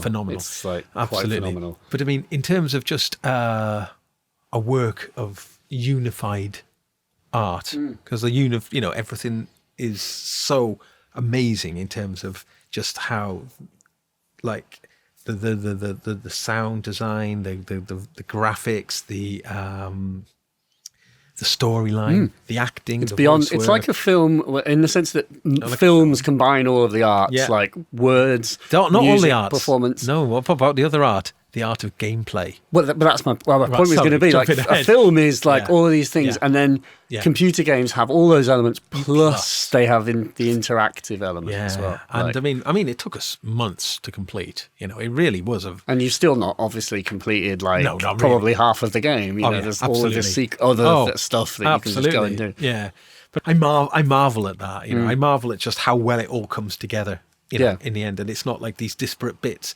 We should probably. Cool. I'm going to wrap up, but with a final question, which is the same question I've been asking everyone. Which is first question I'm going to ask. So we're having 3 hours in. Yeah. But what for you? What is the future of music technology, or what does it? Let me clarify. A better way of putting it is like, how could technology make your life easier? Ooh. Well, I think what we've seen recently, and I think a good example may be there's a few examples I could think of. The Polyend Dreadbox Medusa, which is this hybrid analog and digital from two different companies as well. Two different companies. You feel like didn't know each other, and now they've just like made a baby. But also the Arturia Microfree. Yeah. This idea that this melting of this analog digital world, this kind of coming together, being able to use the best of both worlds, I think is really, really cool. Also, I think the whole kind of non-computer, things like the squid from Torais, for instance, which essentially that's a sequencer. Of course, the Pioneer squid thing. Yeah. And they want it to be Torais now, don't they? They're trying to Torais. Is it Torais? Torais. It's not Torias. Torais, yeah. Torais. And they're trying to I tell you what, my Torais, when I've been on a lot, I've got a totally different type of Torais. But some of the things like told that me about your Torais. So anyway, but yes, that sort of thing, which we've come to demand a certain amount of power, which a computer gives us, and sort of like in these kind of doorless jam type situations, the lack of a central brain, super brain. So you talk about the Circlon as an example, centralizing things, but having this great connection and not having to have a computer involved in the situation. So I kind of sort of see that as something, the Torais squid is a good one in that it's actually, lots of the sequences have come out. You kind of go, well, okay. Does that have things that really let you really automate things and truly? That's what's good about the Circlon is it's very easy to create automation. A lot easier than it is, or more fun than it is on a computer. I did a little feature on it in Superbooth, and beyond that, I mean, I'd love to get my hands on actually to put it through its paces. But like the engine as well was another one that's kind of. That's the entropy. Is it entropy? Engine, the secrets of the white box. Yes, and then obviously I'd say the Circlon. So things that is for you, it's just getting away from the computer. Getting away from the computer. A screenless kind of way of working. You might need a few screens for utility purposes, but you're not staring at a screen. To allow muscle memory to take over and to not be tied to a monitor. But I also, I think samplers, are still, like the Octatrack I just rebought my my old sampler. Oh, did you? Literally, but I've got the actual one. I got Which one is it? Oh, the A5000. Yamaha A4000. I couldn't afford the 5000. I think I made of money, even though it was fucking expensive back in the day. It was 800 quid. Yeah. I mean, we've seen the Akai S range at the unbelievably cheap prices. And but it's changing now. It's going back up. Yeah, it's going to, bound to, because those things do sound good. Yeah. They do sound good. So, but I mean, like the Octatrack was and is an incredible device. It's incredibly hard to use and really frustrating. However, it is unlike anything. Yeah. So I still feel, and sort of exists in a world of its own. However, the idea of just taking real audio in and being able to sort of, mess with it, granular kind of stuff, which the Octatrack can sort of do. But obviously the GR1 from Tasty Chips was a nice desktop sort of sampler kind of. Yeah. You see, I'm all about the desktop unit. I don't do modular because this is a.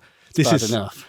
Yeah, I mean, I feel I'm playing playing catch up with so much kit that I fear that modular would just that's impossible. Swallow me up.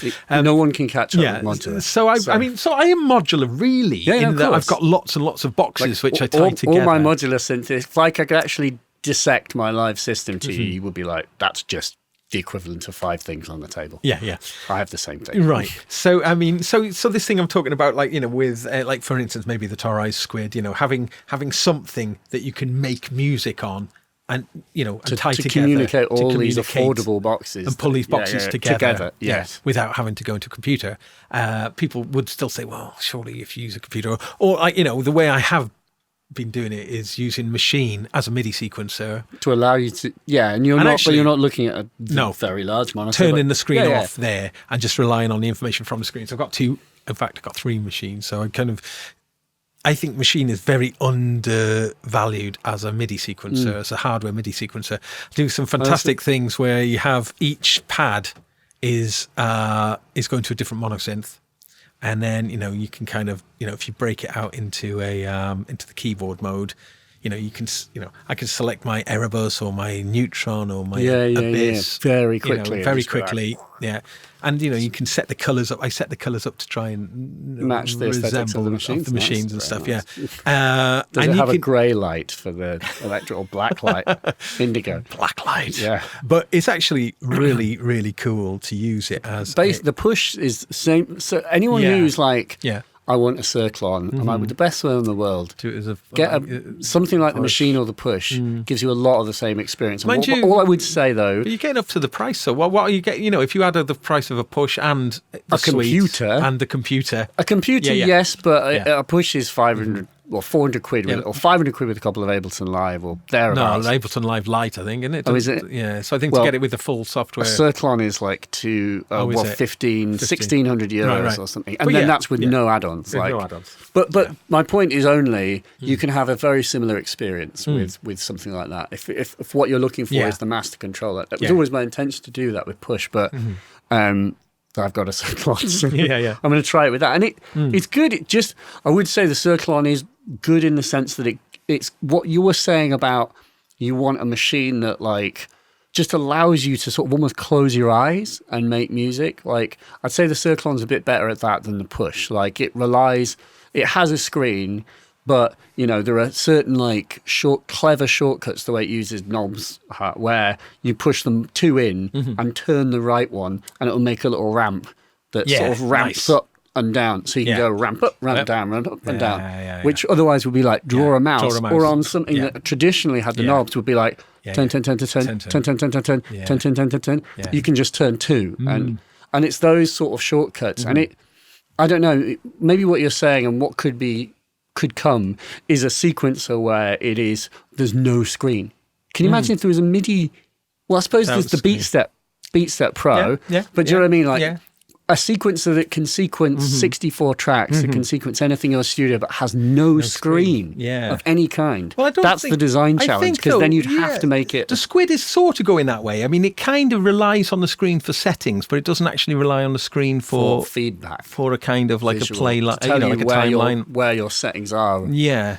So and some of the the visual feedback comes from the lighting up of the pads. I tell you one piece of kit I'm really looking forward to, and it does tie into your question really, is is from Isla Instruments, makers of the chord bot that's behind you there. They're making the SP2400. Yeah, called the SP2400. What's cool about it is that it's got a mode where it virtually, where you can emulate the workflow and the sound as well of the SP1200. But they're calling it the SP2400. It's got like you can run it a full 24-bit. So you get the option of that. But I think one of the really smart moves is each of I think it's the 8 voices, they can all be, you can run them as like kind of as sample playback, or you can make it a looper. You can make it so there's going to be like a loop station, really, like an 8-channel loop station, all with real-time looping facilities. Nice. Yeah. Like your RC 505, but with banging 1200 bit. And mix and match. 12-bit or whatever. Mix and match that. And again, and I think that comes back to the question really about what's, I think like I was talking earlier about how young people just sort of don't seem to have the hang-ups or they just take, whatever's best and just roll it all together, into something. Stop being so fucking high and mighty about what piece of kit it is. Yeah. And just sort of just make some music with it. Yeah. I mean, the old adage of all the gear and no idea, I sometimes feel, oh God, I'm a bit, because I gained so much gear through doing all the sonic and reviews and all that. And, and I'm kind of gain more than you can ever learn. Yeah, and I can't, I'm saying a lot of things I look around, I go, and I barely, got the best out of that. And, well, I mean, like, take the OP1, for instance, you can make that's like phenomenal, if you have that and nothing else, you can make amazing, phenomenal music. Yeah, exactly. So, I mean, and it's just on a shelf mixed in with a circuit above, and the circuit is another classic piece of kit that's just got better and better with updates. I mean, kind of frustrating in a way that the review, I did an early review of the original, before it had all the updates, and that if people were to watch that review, they'd think I'm such a arse. Yeah, because I'm saying things that it clearly can do. So I mean, fair play to Novation. They've turned that thing. They've turned it into, and I mean, that's still a bargain, really, considering you've got 2 sort of Ultranova synth engines in there, as well as they opened up the sample side of things. I wish the sample side of things was a little bit more granular, actually. I mean, and people are still kind of wondering when the Circuit Pro is going to drop, if that's something, and, I certainly think that I think that was a bit of a runaway success. As was the launch pads. I mean, I was going to say, but the only thing with this is this reminds me of the Dreadbox Medusa, which I don't think is just people don't seem to have like grabbed, but it's more money, I suppose. I think the thing with the Medusa is it's such a new idea and there's such a lot of potential in it, but it really, I mean, like the new 2.0 software for the Medusa turns the Medusa into a new beast, really. Right. The drone, if you're into your drones, oh gosh, I don't even know if there's a better thing than it. I think if the thing that the Medusa, I mean, I saw people criticise and saying, oh, it sounds so dry. Because there's no effects in it. That's why it sounds probably dry. why it sounds dry, yeah. But I think that's a bit of a shame. It's like the mini mode. I think if sounds it had, really dry. Yeah. I think that it really would have benefited from an effects in there as well. And it's a mono device. That is a byproduct of like the YouTube, like demoing things in shops and people being short-sighted. I know that's why the effects do get added to machines because they don't sound right in the shop. Based on the fact that people are demoing things in shops. Or trying them. Absolutely. Someone's quickly doing a YouTube video.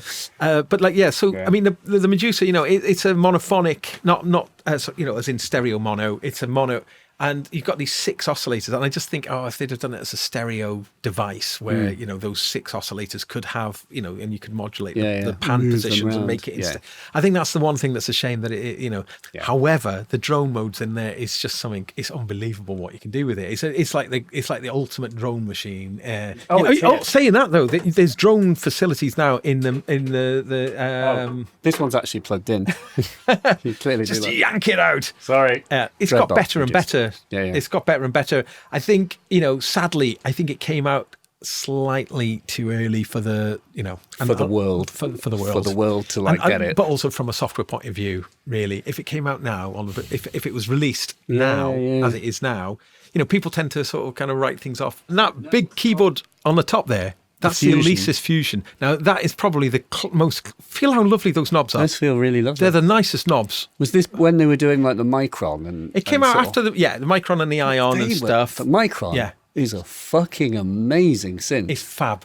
Well, that's got like an incredible version of that that runs at, you can run essentially 256 note polyphony on that thing. That thing has also got, right, I think maybe 128 polyphony of the VA. It's got like sort of TG style desk like levers. Yeah, nice. yeah.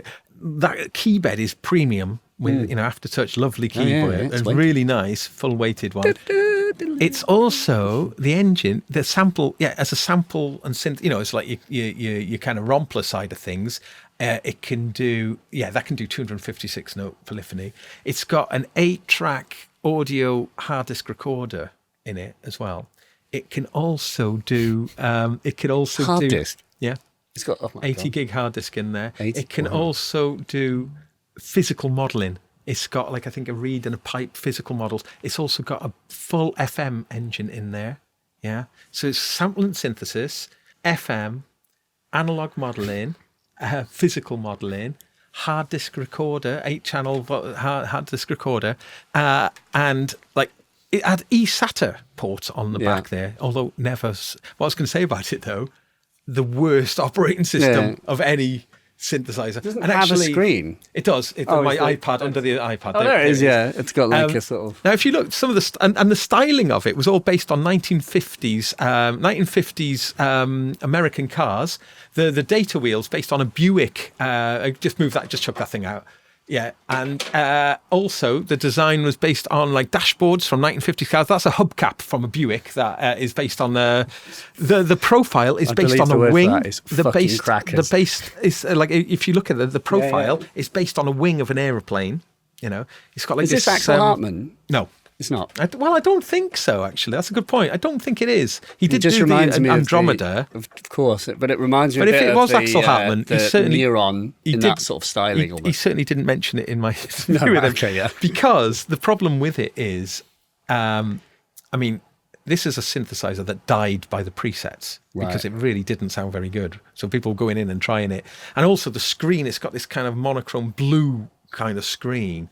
It was at the time when early Phantoms and stuff were coming out. Actually, similar. Right. Yeah, and in fact, it looks ugly as sin on there. Yeah. It looks ugly as sin on there. Yeah. And it came out when the Phantom had just come out, I think, with a colour touchscreen and the V-Synth things with when it had. So the screen looked really dated on it. But the reason why I was mentioning it is that this was kind of killed by the internet. This is an early internet death. Yeah. Just because... Was it publicly shamed? It was publicly shamed. And I think the OS, that should have come out with a version 2 OS. Because like things like an eSATA port, it was never even supported in the software. So they clearly had a design for... kind of came to fruition. And the amazing amount of stuff that you can do on it is really hampered by the OS. And I just don't know if there's enough of them out there to make anyone... I never ever heard of this. Yeah. And I consider myself a synth... colossal nerd. I've heard of most. Yeah, and sadly, its job mostly is relegated to master keyboards. You just use it to trigger Omnisphere. But then also not an awful lot of that because of the fan noise when you've powered it up, it's so noisy. And it's got hard drives. Yeah. So, but saying that, I kind of feel those knobs. Those knobs. No, I feel them. They've got like a lovely throw. They've got like a solid meaty throw. It's almost like they're turning against. They're like pushing back. Yeah, and but I mean, just in terms of like the potential. Essentially, what it was Elisa's having a crack at doing a Korg Oasis. Yeah, like this it's like trying to be the ultimate kind of workstation. With all that stuff. Workstation on it. Yeah, it was unfortunately a bit of a doomed concept. Really. Yeah. Well, I mean, because of these. Because of these things. Yeah. But yes. Well, yes. Well, Mr. Gaz Williams. Yes. Thank you for your time. My pleasure. It's been delightful. Yeah. Right, and then maybe in a year's time, let's hear that opera story. Yes, I might actually take a year to even tell that story. I can't wait. Yeah, there is a video, opera rig rundown on Sonic State where I do a little thing. So you mentioned this story. I talk. Well, you can see that. You hinted it. Actually, the story would help illustrate parts of the story. Okay. But my goodness, there is all sorts, thrills, spills, and everything in that story. And bellyaches. Yes. Punk and opera. The punk and opera come together. Yes. So that'll be a little kind of teaser for part 2. But thank you very much. Folks. Yes. Thanks, Gaz. Thank you very much. See you next time. Bye. Bye.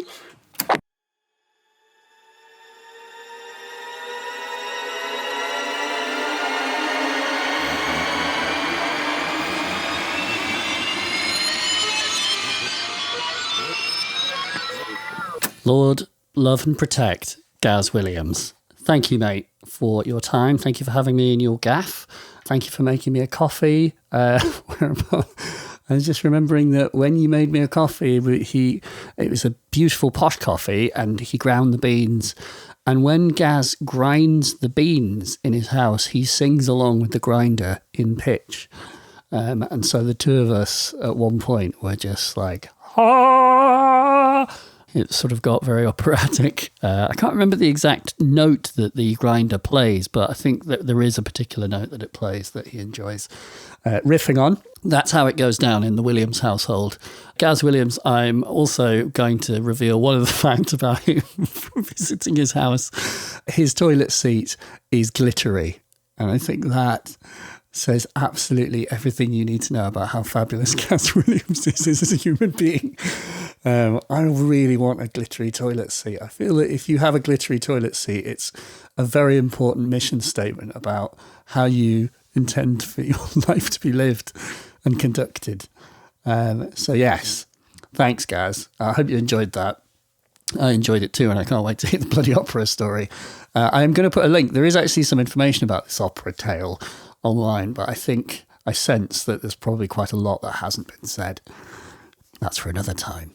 And yes, this month and the last few months, because it's been a little while, it's been more than a month since I spoke to you, and I think probably beyond, there's a lot of things happening in the world, but there is something cultural that I want to talk about, which is the death of Florian Schneider.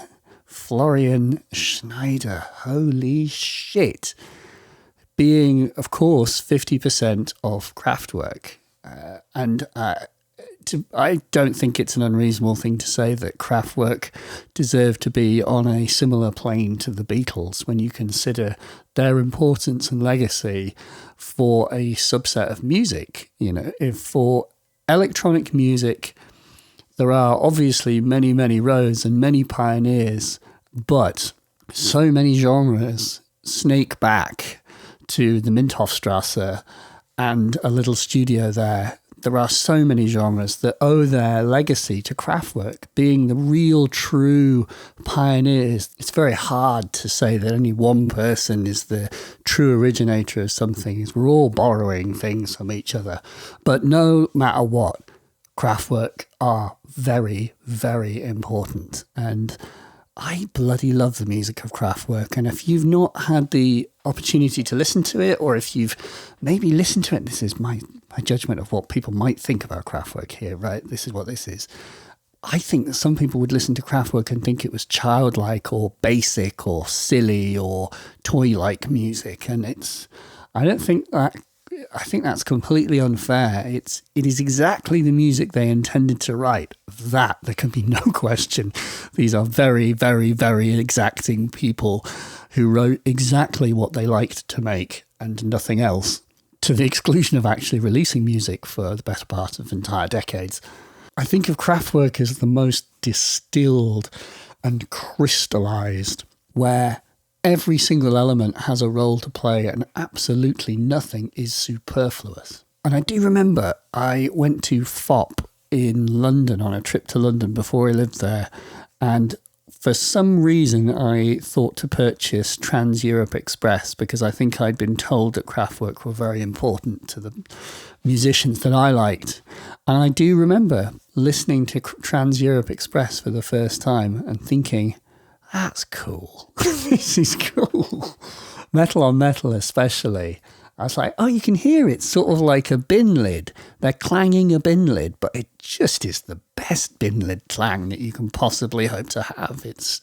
The whole thing is the forward motion of a train, but it's not lame. It's really good. And then for me, I don't know what point I first listened to Computer World, but good grief, Computer World is up there for me. That being one of the best albums ever made, if not my favourite album.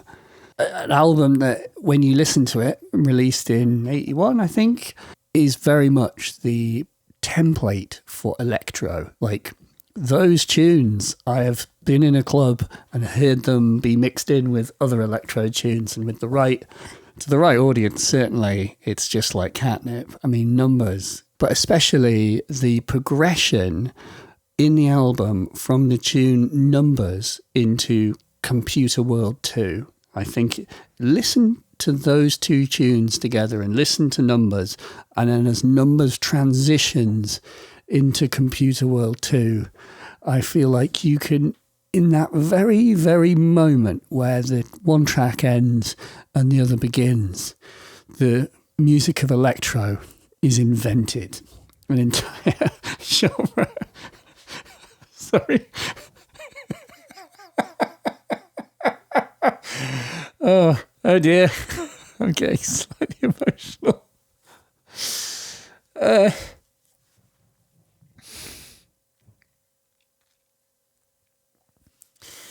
Yeah. Sorry. I don't know. I get really teary when I think about really important, incredible, and amazing human achievements.